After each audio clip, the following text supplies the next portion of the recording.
امید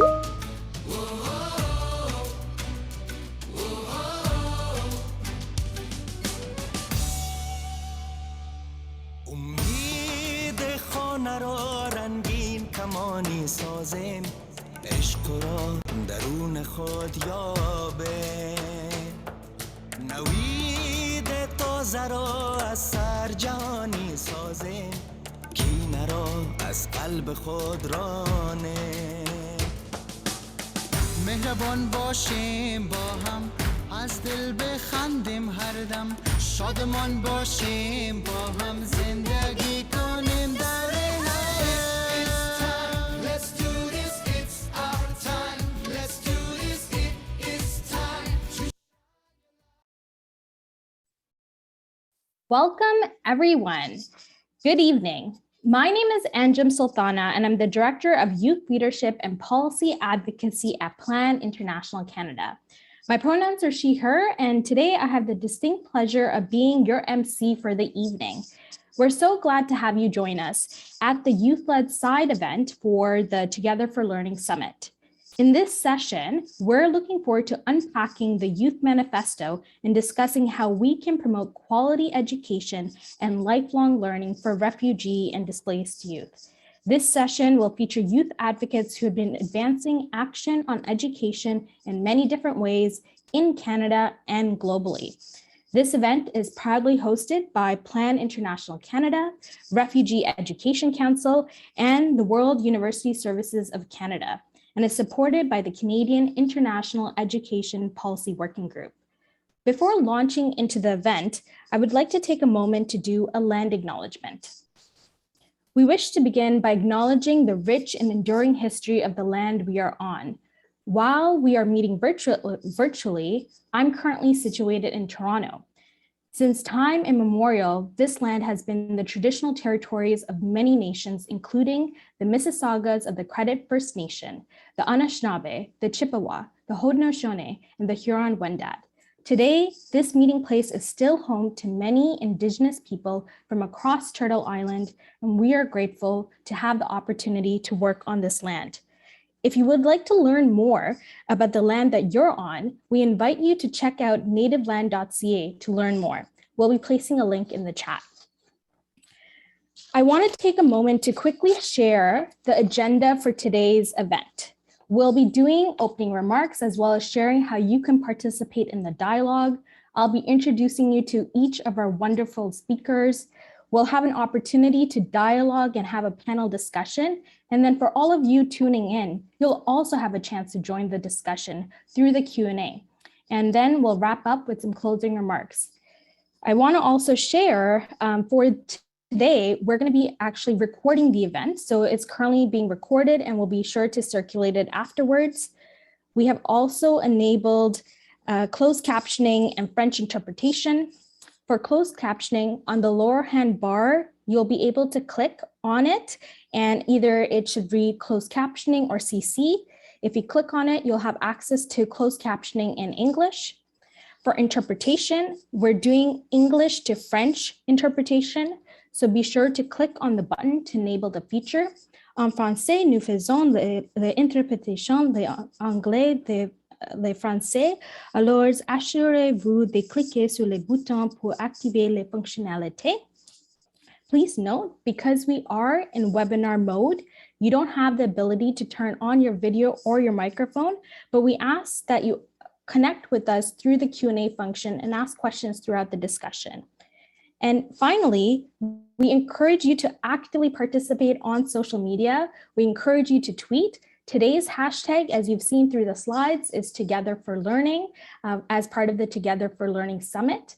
We also encourage you to tag some of the participating organizations and also follow us. So for Plan International Canada, for WUSC, for Refugee Education Council, and also Global Affairs Canada. So without further ado, I'll introduce our speakers one by one. So first for Anujita, she is a youth activist based in Sri Lanka, growing up in northern Sri Lanka during a decades-long civil war. Anujita experienced displacement, food shortages, insecurity, injustice, and inadequate shelter. From this firsthand experience, a passion for sustainable peace grew. She obtained her bachelor's in peace and conflict resolution from the University of Kelaniya in Sri Lanka and completed diplomas in human resource management and transitional justice. Currently, Anujita is a project officer at the National Peace Council in Sri Lanka and a member of the Refugee Education Council, one of the driving forces behind the Youth Manifesto, which we'll talk about shortly. Next, we have Jennifer, who is from Saskatchewan and has recently completed her high school studies. She's taking a year off to further her passion for activism. She believes in the power of human connection and storytelling in order to create change within the world. She's been involved with Plan International Canada through the Speakers Bureau, Champions for Change, and in Youth for Gender Equality Initiative. She's also the co-founder and community director regionally of the South Sudanese Youth of Canada, a nonprofit youth-led organization. Currently, Jennifer is also a member of Plan International Canada's Youth Council, and we're so grateful for her participation. Next, we have Rachel. Rachel is currently doing research in the field of psychology. Her main areas of research interest include global health, health equity, mental health, and refugee health. Rachel's interest in refugee health and well-being stems from her experiences living in a refugee camp for more than 12 years before resettling in Canada. Besides research, Rachel is currently pursuing a Master's of Arts in Counseling Psychology and holds a Bachelor's of Science in Human Biology and Anthropology, as well as a Master's of Public Health degree. Currently, Rachel is a member of World University Services of Canada's Alumni Advisory. And Rachel, I didn't get a chance to tell you about this in depth, but I'm also an MPH grad, so I knew there was a reason we were well connected. And finally, we have Karen. Karen is someone who was born and raised in a small, tight-knit neighborhood in Canada, growing up in a community that offered a strong support system, cultivated in Karen a lifelong ability to listen and learn. Karen is deeply involved as a youth activist and a community volunteer. She is the founder and co-director of a mental health nonprofit dedicated to providing peer support across various chapters in Canada. She's also served as an elected youth representative for her area and is also a justice and equity officer for a nonpartisan secondary student organization. And finally, she is also a member of Plan International Canada's Youth Council, and we're so grateful for her wise counsel. So thank you everyone for joining us today. And for me, I think one of the first things we wanted to chat about is about this Youth Manifesto. So Anujita, today was the first day of the Together for Learning Summit, and it was an opportunity to talk about issues concerning the global education crisis. I'm wondering, if you could share a bit with everyone here a bit more about your role on the Refugee Education Council, about the Together for Learning Summit, and what you hope to see happen with the Youth Manifesto. If you can share a bit about what it is and what you hope to be the impact of it. Thank you, Anjum. Vanakkam. Hello, everyone. I'm thankful to the Plan International Canada for inviting me as one of speakers today. So as already mentioned, I am Anojita, a youth activist based in Sri Lanka. And also I'm a member of the Refugee Education Council. As you all know, the Refugee Education Council brings together refugee youth and youth from displaced communities to, around the world to advise and inform Canada's Together for Learning campaign. So speaking about myself, in my country, I have directly experienced the last phase of Sri Lankan civil war. We still have been challenged by the outcomes till now. We as a community have faced several challenges in getting access to food, education, water, justice, safe engagement, and many other basic things. So for an example, like including me, many children have lost the opportunity to go to school or to pursue the education they want for several months because of continuous displacements and war.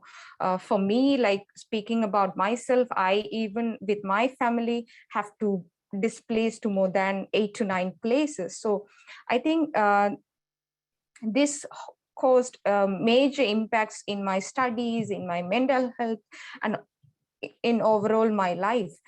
So until I joined the Refugee Education Council, I thought it's only me and my community who have gone through these struggles throughout the years. But in the council, I got an opportunity to listen to the personal experiences and the challenges that fellow council members have gone through as refugees, single mothers, abandoned daughters, early married child, in accessing education and many other basic rights. So then only I realized that it is not just me, or not just us or them. There are many young children are continue to struggle in accessing education they need and deserve. So it is our responsibility as a young people to advocate for that. So as a council, we got together, and as a people who are living with lived experiences, we began to develop the manifesto in October 2021. So the council identified 5 major important themes of refugee education. So the first one is inclusion. Just because I am a refugee, I am a woman, I am a displaced child with no documents, I'm an early married woman with 2 children, I can't be excluded from pursuing my rights to education. So each and every child, including refugee, displaced youth, must have access to quality education regardless of their ability, legal state, gender, psychosocial needs, or any other discriminating factor. So that's why we consider inclusion as one of our major themes. And the second thing is mental health and psychosocial support. Of course, as an internally displaced person, I have, many things. If I hear loud noises or some, aeroplane sounds and all, I used to hide myself even after, even the war ended, in 2009. I had this problem for 2 years. So the mental health and psychosocial support must be included as part of any approach or program aimed at improving access to, quality education for children, especially, girls and boys who have, been forcibly displaced and have these traumatized experiences. And the third thing is gender equality. Of course, education is a lifeline for everyone, but especially for girls, because it helps to protect them from violence today, and also giving them a chance to, create a better life for tomorrow. So it protects girls, especially, girls from marginalized communities. They can, be protective from becoming brides, from violence, from teenage pregnancy, and also from malnutrition. So education gives them a chance to dream, to find their voice, and to transform not just only their communities, but, whole world.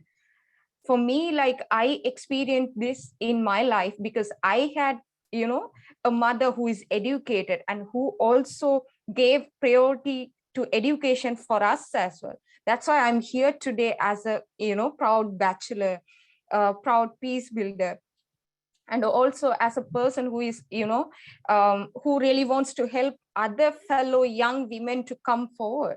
So I think giving education for women or for men, regardless of their gender, is very much crucial. And the fourth theme that we considered is digital learning. So as we all know, like, technology has the potential to engage hard to reach students, break down language barriers, improve engagement, and also enable knowledge sharing, and facilitate personalized learning, and help, displaced youth to feel connected, and also to help them to connect with the people all around the world, and to pursue the knowledge that they want. But it is very hard to, hard for many young children, because for me, I'm privileged with, the laptop and all the other devices, but it is not the same case with every child, but we as community have to make sure that each and every child have these enough resources for digital learning, which could be the best alternative to move forward. And the fifth most important thing, I believe, is accountability. We call everybody, we as a council, we as a young people call everybody. It can be donor governments, education ministers, multilateral and non-governmental organizations, private sector partners, and every citizens.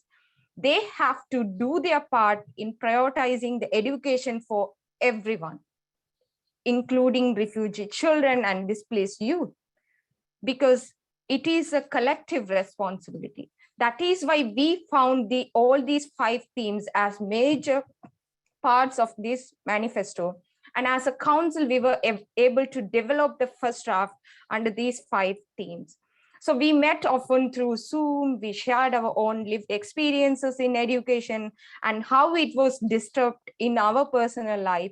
So we met consistently to develop recommendations for the struggles we faced in our education. This is, each and every line in the manifesto talks about the human story.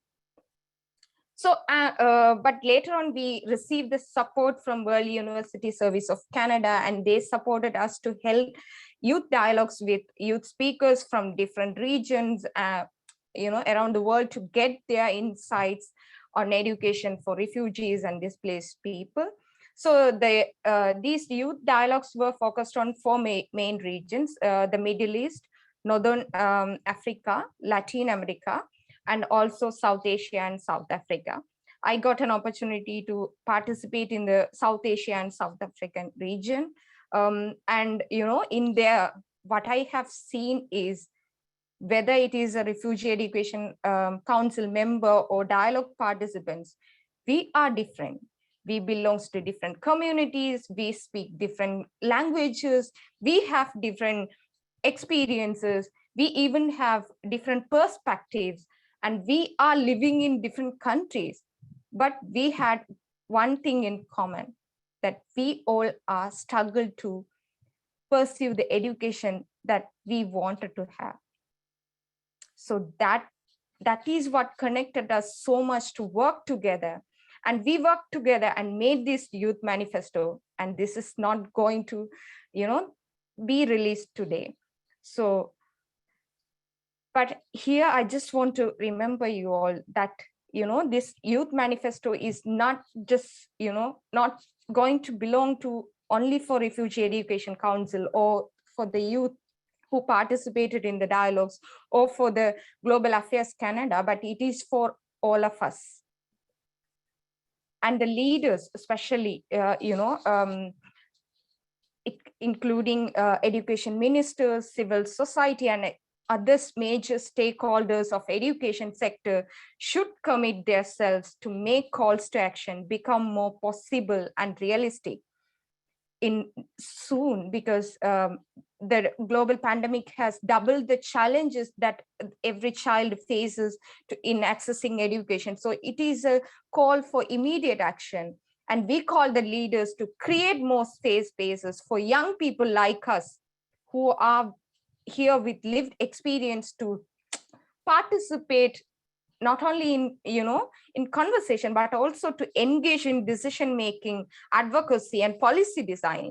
Because then we we collectively work together to have better change in this, in this world. And, again and again, I just want to remind you all that this youth manifesto is not just belongs to one particular people. It just belongs to everyone, every citizen in this country. You can be someone from Canada, you can be someone from Sri Lanka, but we as a global citizen should work together.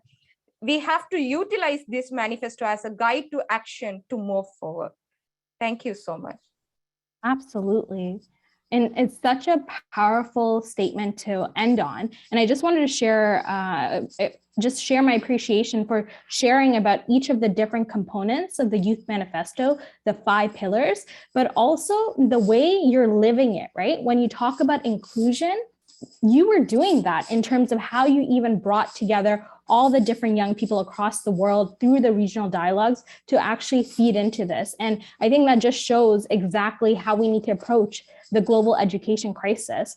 I also wanted to just pick up on a point that you mentioned around how education is not only a right, but it's also a catalyst. It's a catalyst for that better world that we want, that world where we are able to start to build back from all of these different crises. And on that note, I actually did want to bring in Jennifer into the conversation around, thinking about in times of crisis, as we are experiencing with the COVID-19 pandemic, with protracted conflicts, with the humanitarian crisis, and also the accelerating climate crisis. We know that when crisis hits, we're all impacted, but that impact is not always felt the same way. And we see in particular that there's greater hardship from some communities in comparison. And when we think about, for example, girls and young women in times of crisis, they're disproportionately impacted. So I'm wondering, in the Youth Manifesto, Anujita mentioned gender equality. I'm wondering, after hearing what Anujita said, hearing about the Youth Manifesto, what are your reflections on gender equality and the global education crisis? What should we be doing? And also, especially from a Canadian perspective, but also a global perspective. Yeah, Anjum, thank you so much for your question and for this amazing opportunity to bring myself to this conversation and share with everyone here. And I feel like it's very hard to have a conversation these days without considering the context of the COVID-19 pandemic. And within these reoccurring conversations we're having, we're always hearing that the pandemic has really amplified other issues that we've grappled with as a global community for so long.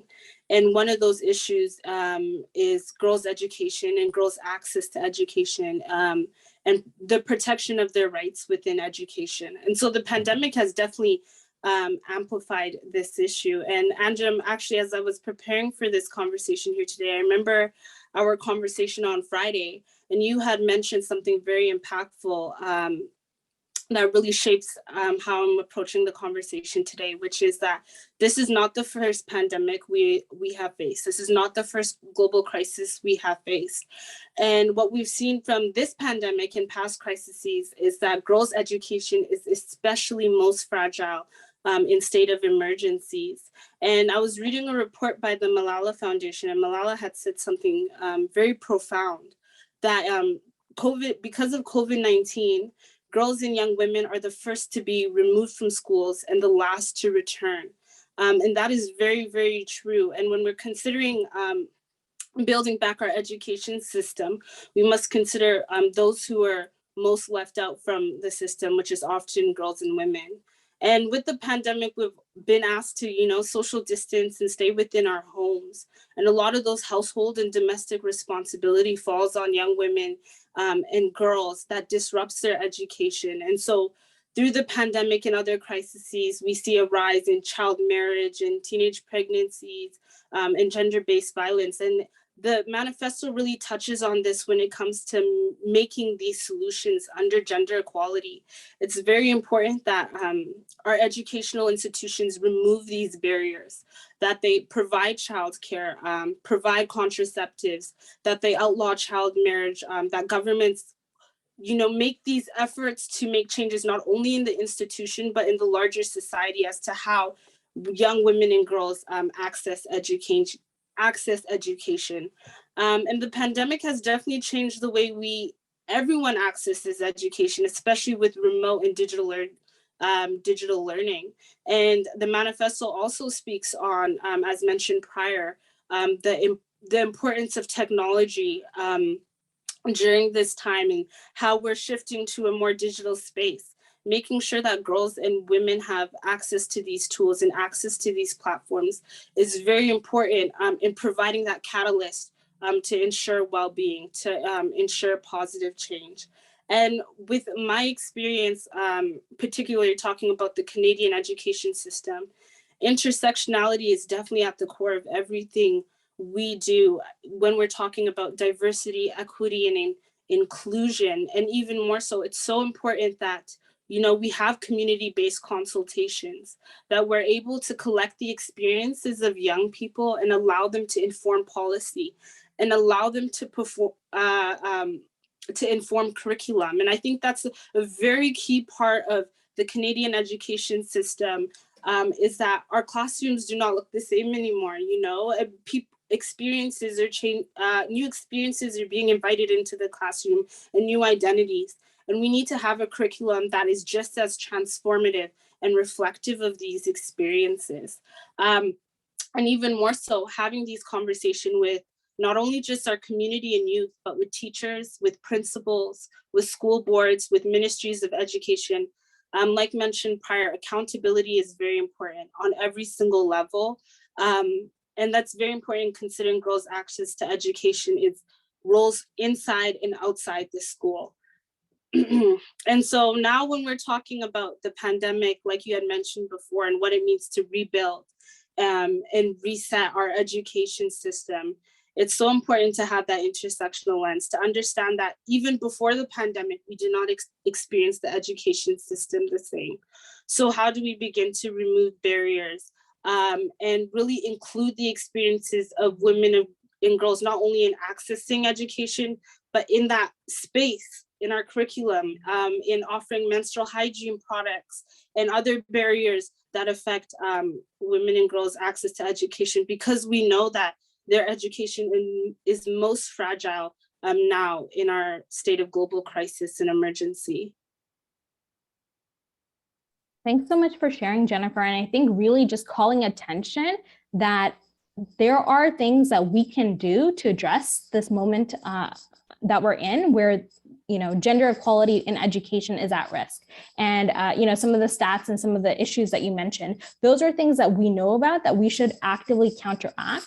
But then not only that, there is an opportunity, and I think this manifesto really invites us to talk about this issue in Canada, talk about this issue globally, because the same issues are materializing across the globe. Maybe it looks a bit different in different contexts, but at the heart of it, that's something that we can all feel a sense of participation and a sense of actively engaging in these conversations. And I'm glad that you mentioned period poverty as well. That's definitely an issue that we have been looking at Plan International Canada, and looking at it both from a local but also global lens as well. I wanted to invite Rachel into the conversation because we were just talking about inclusion. And I know with Jennifer, we had talked about advancing gender equality, and we know how important promoting agency is to that conversation, meaningful participation, engagement of girls and young women into those policy conversations.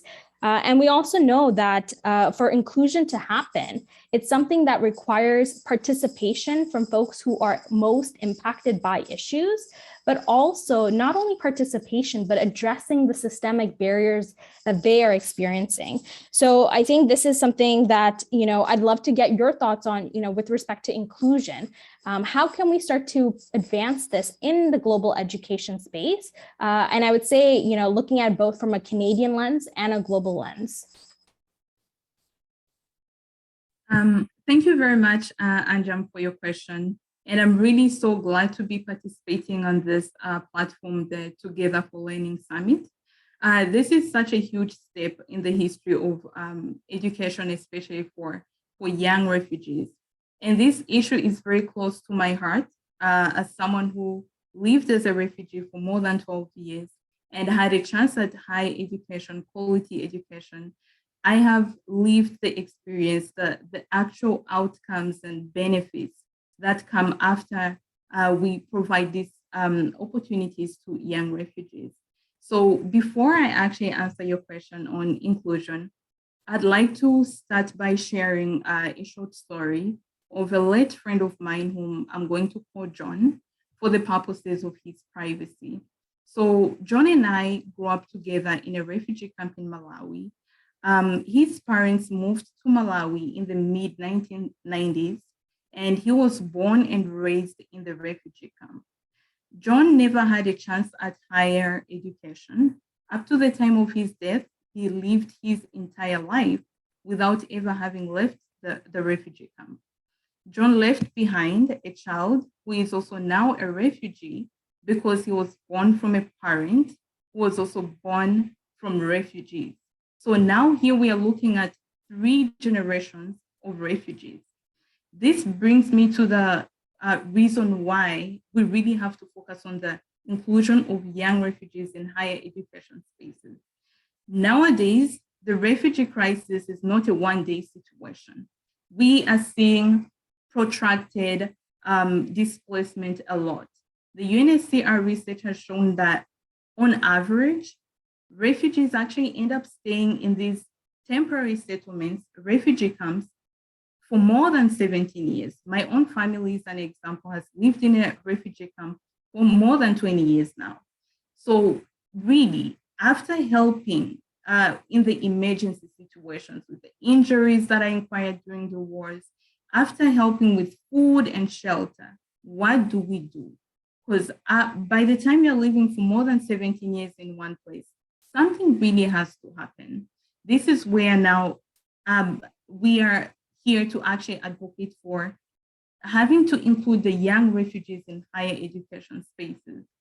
For the longest time, we have actually done, the international community has done a very good job at helping in the accessing of education for the lower levels of education, like primary school and secondary school. And it makes sense because we really, for the longest time, didn't think that people would have to stay for as long as, for years that they would have to go after high school, that now they have to go to university. So we are stuck in a situation where we're saying, what do we now do with these people? We did not plan for this. But now we are here, we can make a difference, we can do something about this. As we are seeing that the situation is changing, we need to do something. We need to come up with solutions that are matching the problems and the realities on the ground. Now, the first step to inclusion, I'm going to talk about 2 main things, including the young people in the decision-making process and actually opening the doors. We continue to talk about refugee education. We advocate for it through words, but our actions have to actually match the magnitude of our words and the actual reality on the ground. So today is actually one of the many examples whereby I really would wonder if we had one of us here as a young person, a current refugee young person from a refugee camp, were they going to share what we are sharing here today? Were their recommendations going to reflect what we are recommending here today? So we continue to see such important conversations happening without including these young people who are currently facing a lot of problems to access higher education in refugee camps. So we really have to include them in such conversations so that when decisions are being made, they actually reflect their current reality. I was a refugee for about almost 8 years ago, but now we are talking, Jennifer and Anojita, you talked about the current global pandemic crisis. It has shifted a lot of things and a lot of dynamics have really changed. So we need to talk to these young people because probably what I faced is not exactly what they're facing right now. And when it comes to accessibility to education, the Canadian system, for instance, I'm going to give an example that if we look at our campuses, students will come on campus as either a domestic student or an international student.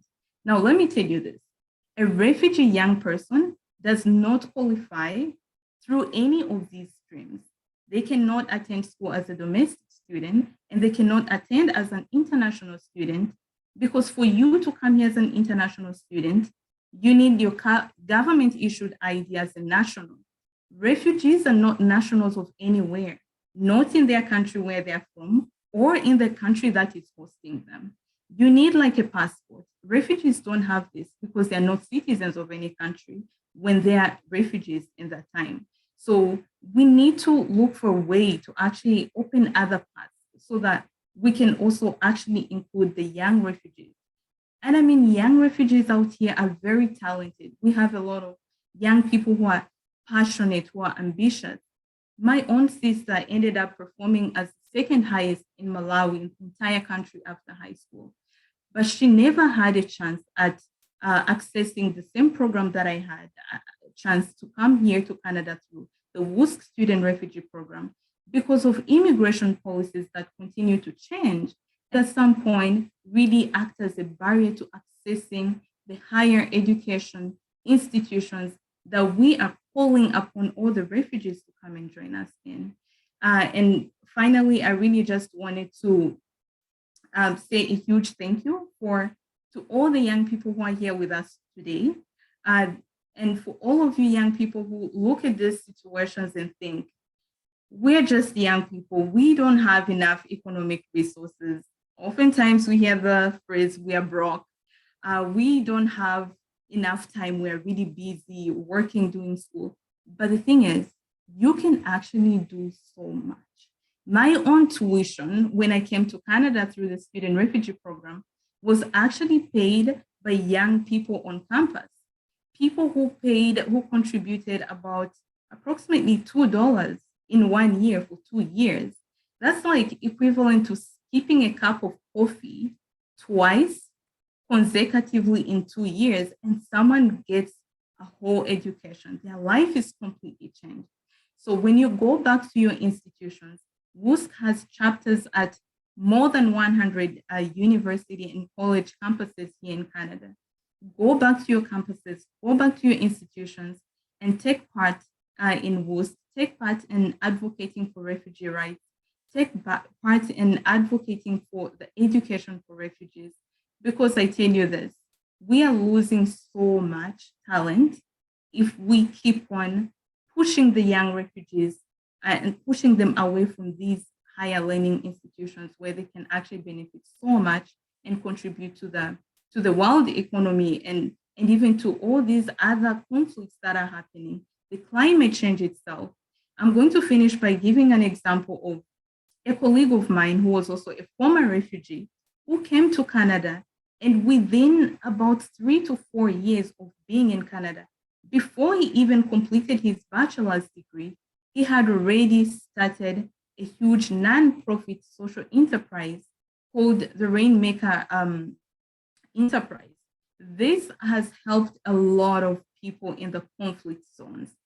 He uses environmental friendly energy to generate water and help in the irrigation, especially in areas where people are also facing conflict and also drought. It's like a crisis in the middle of another crisis. So really, young refugees have so much to offer the world if they can only be given this chance to actually access higher education and give back to their communities and the global community at large.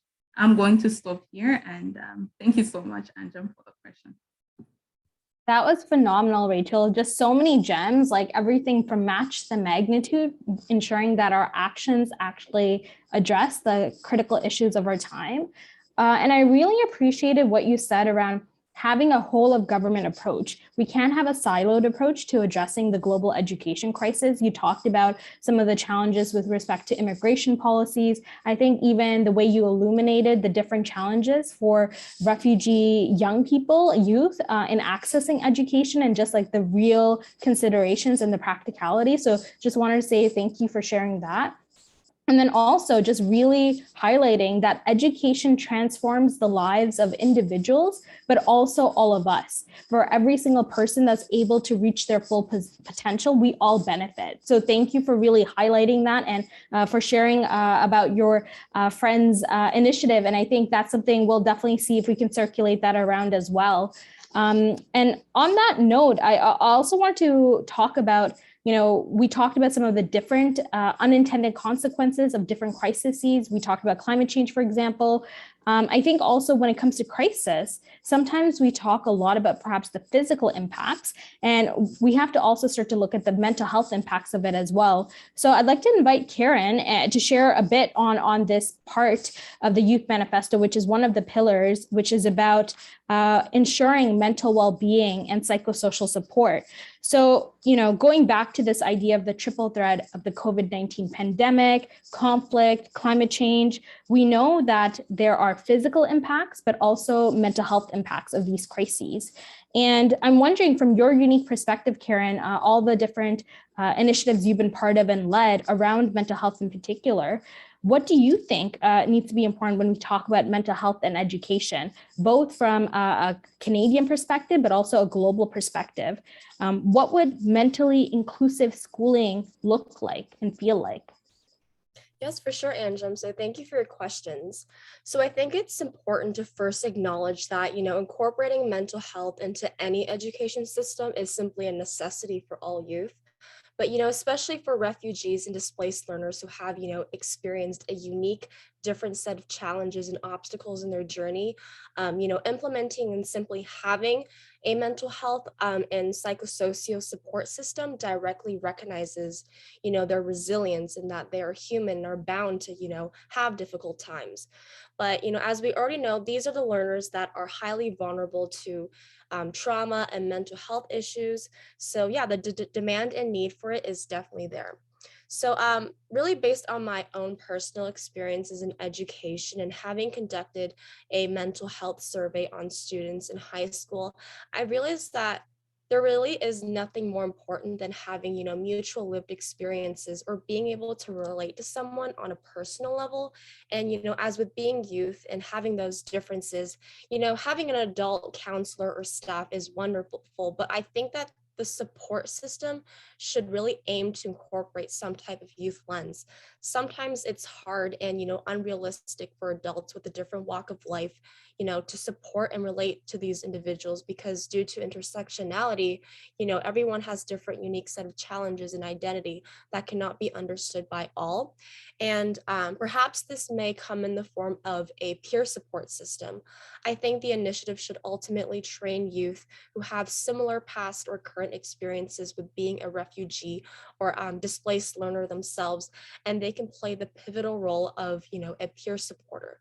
And I think having, spearheaded a peer support initiatives in the past and being an avid believer of it, I think these refugee and displaced learners will greatly benefit from it as they can, grow and learn from themselves and from those who have embarked a similar, journey. And not only is being able to have a connection with someone alike important, I think, again, narrative representation and storytelling will allow these learners to find meaning and validation in their own experiences and hardship, which I think ties it back in with the whole aspect of, learning through oneself.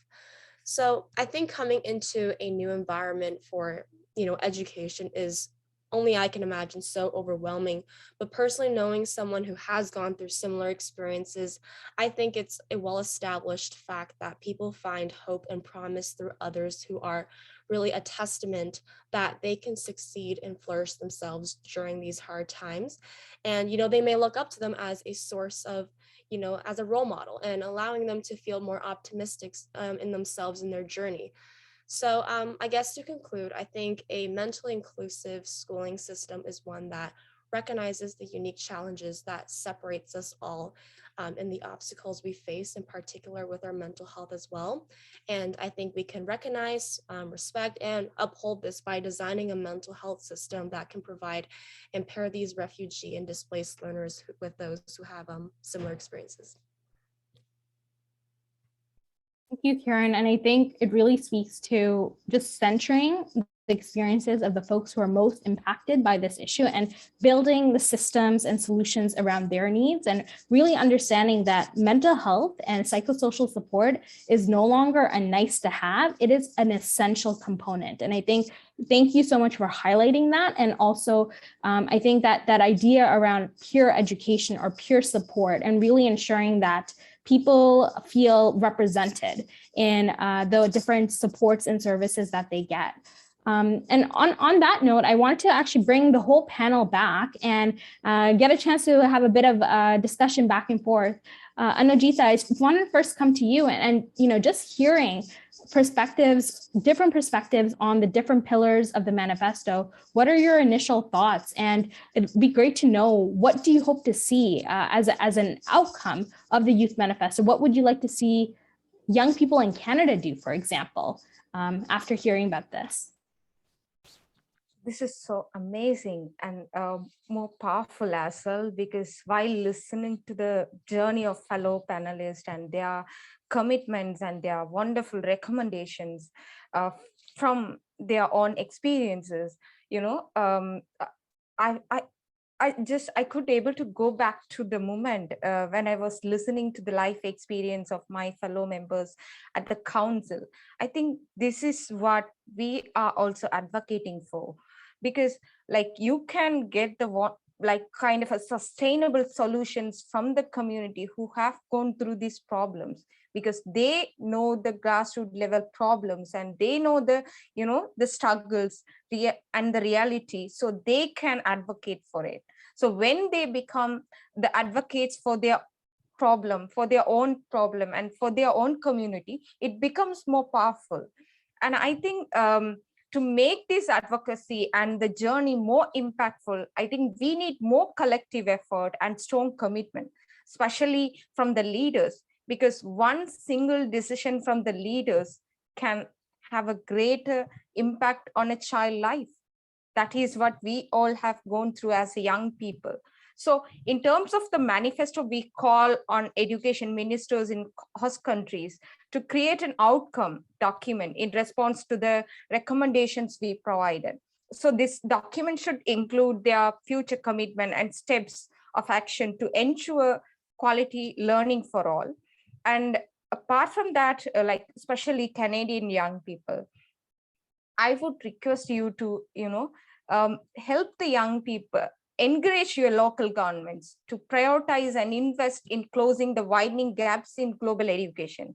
And also, like in Canada, like there is a large diversity, and it is very much important to, you know, you as young people to help the other young people, including refugee and displaced youth in schools and in your community and in workplaces, to, you know, you have to come and work together with them to let them feel as a, you know, a citizen of the country, and also to, you know, help them to work for the young children in their own community to come forward and work towards more of changes. So as the Canadian young people, you have lots of privileges that we in our communities don't have.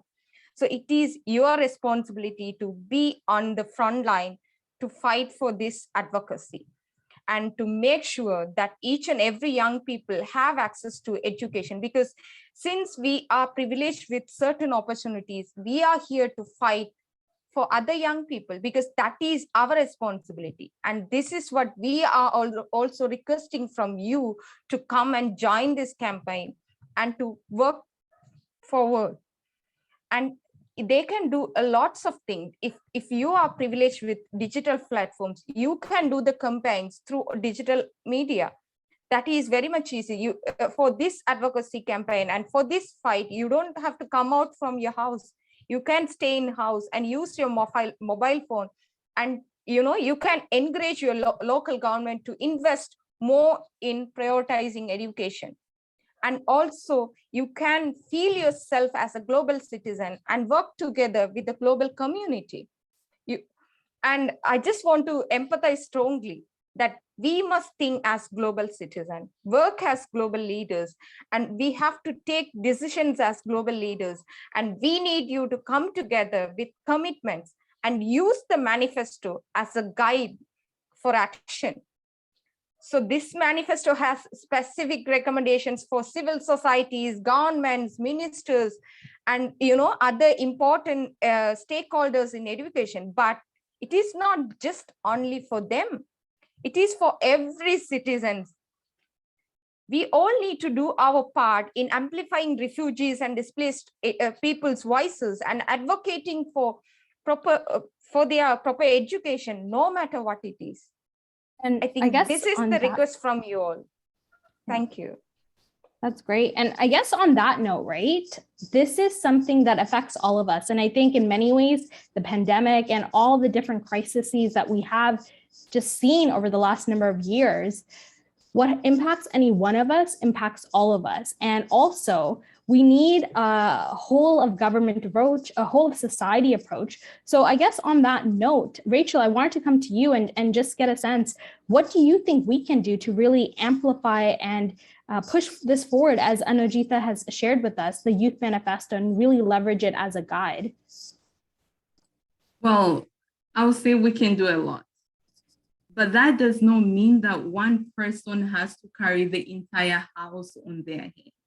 If you're building a house, we have someone who is bringing the water, we have someone who is making the bricks, we have someone who is going to help with the roofing. So really, this question on what can the young people in Canada do? I'm looking at this question and I'm saying, actually, we also need to help the young people help us.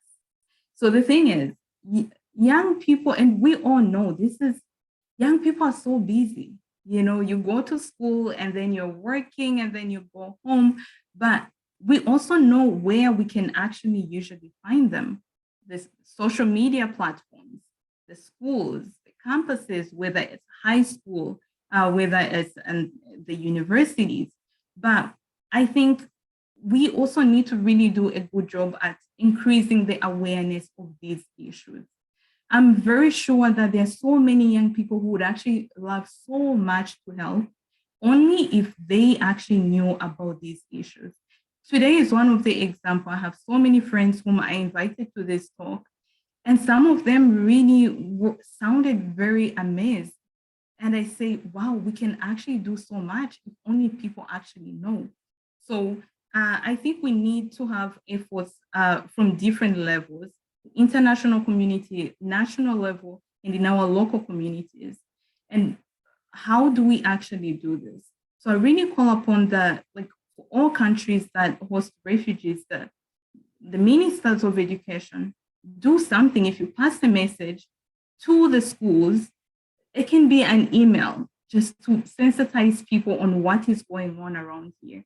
Students will open their emails.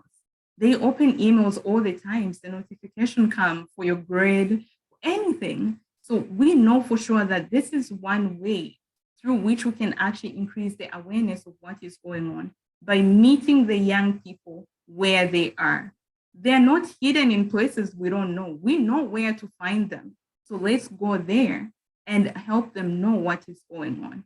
And just onto this, I'll give another quick example. In around 2017, we ran a referendum, and the campus where I was sponsored, they usually only sponsored one student every other year. But now, after having run the referendum, the students on campus agreed to pay more. It was only like $1 or $2 increase on their tuition in order to get more students to come on campus. I'll tell you this, the following year, in around 2018, if not 2019, now that campus receives a student every year. That's a refugee student.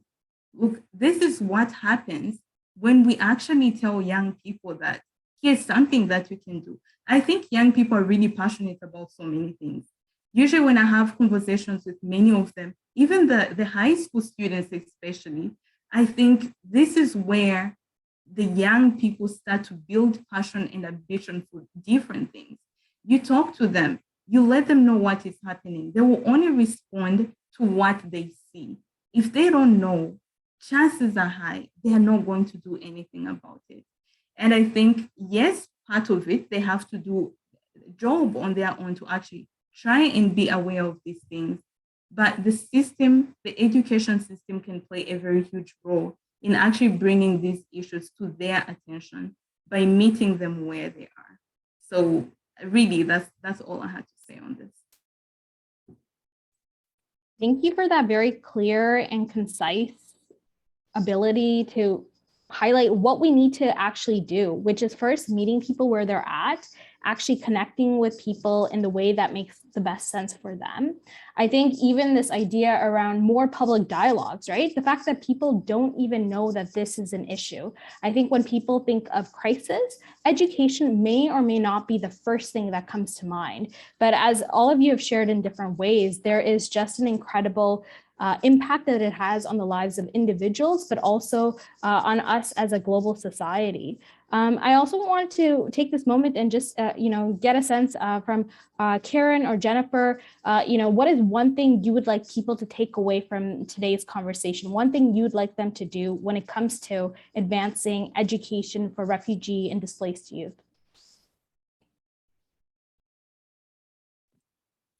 Thank you for your question, Anjum. Oh, can you hear me? Sorry. Okay, thank you. Yes. Thank you for your Great. question. I think, like as mentioned before, oftentimes people aren't aware of the issue of refugee crisis and refugee education. And even with my family's experience coming to Canada as refugees, that's not something we openly talked about, even at school. A lot of children didn't know my family's experience, or I found myself oftentimes separating my home experience from my school experience to protect other people's spaces often.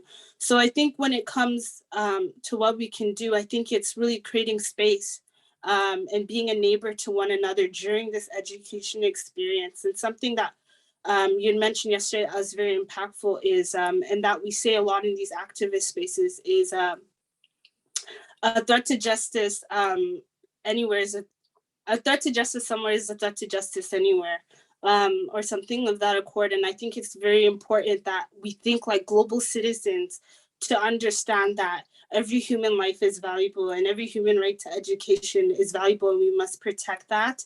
And like mentioned before, young people, we have a lot of influence, especially within the school system, to apply pressure, not only amongst our peers, but also to our teachers and decision makers within the education system. So that continuous request from young people to decision makers to want to see that change, to want to have an education experience that is inclusive, and maintaining that culture is very important. So when it comes to what we can do as Canadian youth is continuing to make space, because we do believe that every child has a right to education, and we protect that right as well. That's incredible. And just really highlighting that there are so many connections, right? And I think that's something that the threads of education binds all of us, regardless of where in the world we're situated. It's something that is not a nice to have. It's something that one day that might be an experience that we face or someone we know. So there's this idea that there must be solidarity across wherever we are situated. Karen, I want to give you a chance to share, any calls to action, anything that you'd like to share with youth in Canada, and something we should all kind of take on moving forward.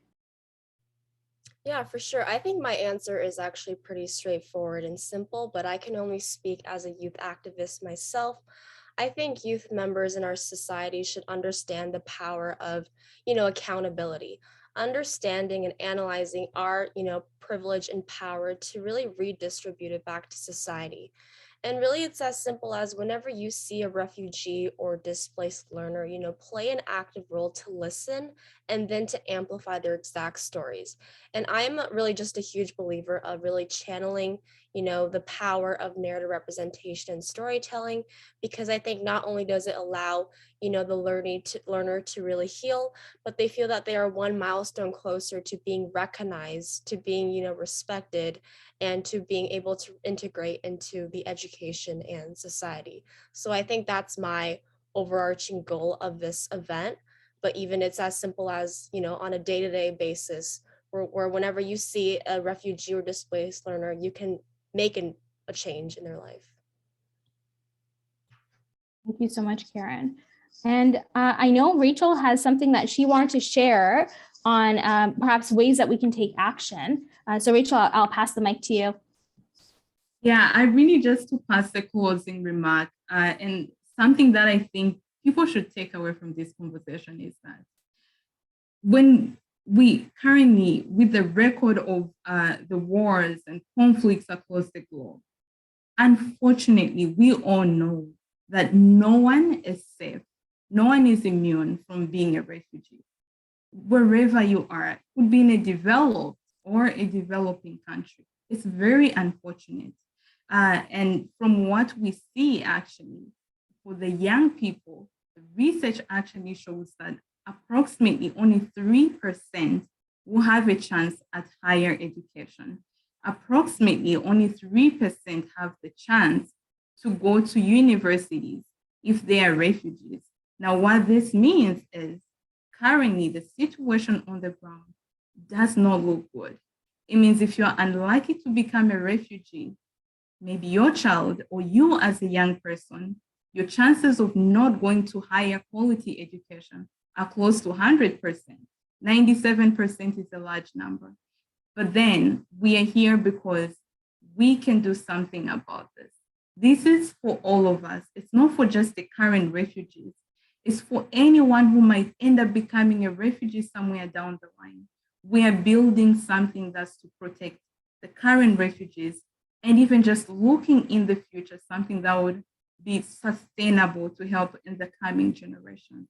That's all I really wanted to say. Thank you. Saw a lot of folks nodding their head in appreciation and agreement. And I think it's just very sobering. This is something that can impact any one of us in different ways, but we have a responsibility. And I think that's one of the themes that has come out: accountability, responsibility. We all have a role to play. It's just figuring out our part. And I think today, we were talking a lot about engaging young people to connect with other stakeholders, other decision makers. And I think for all of us here, and especially me, it's given a lot of food for thought about what we can do coming forward from the first day of the Together for Learning Summit and as we go into the second day. So on that note, I'd like to actually take this time to say thank you. Thank you to each of our speakers today for your wisdom, for your suggestions, for your recommendations, and for your very clear calls to action on what we need to do next to push this issue forward. I also want to thank all of the folks who made this event possible, our partners in government, our partners in other civil society organizations, also the Canadian International Education Policy Working Group. This would not have been possible without everyone's support. And going back to the point, Rachel, that you made, every one of us plays a part. And that's what we even demonstrated in today's event as well. I think for us, as we go into day 2, the message is very clear. We need to all do our part to ensure the right to education is realized for all of us, for refugee learners, for displaced learners, for host country learners as well. And I think on this note, we want to also thank for everyone who has come here today to learn, to inform yourselves, but also encouraging all of you, talk to someone about this event. Talk to someone, perhaps your local elected official, talk to your colleagues at work, talk to fellow learners in the education spaces you're in. The more folks who know, the more we can actually see greater awareness lead to that systemic change, lead to that action. So on that note, I really want to thank you all. And if you want to stay connected, we are going to be sending out a recording of today's event to anyone who registered. We're also going to put some links in the chat if you want to connect to the youth networks for Plan International Canada, as well as for World University Services of Canada as well. And again, we thank you and we wish you all the best and take good care. We're looking forward to staying in touch.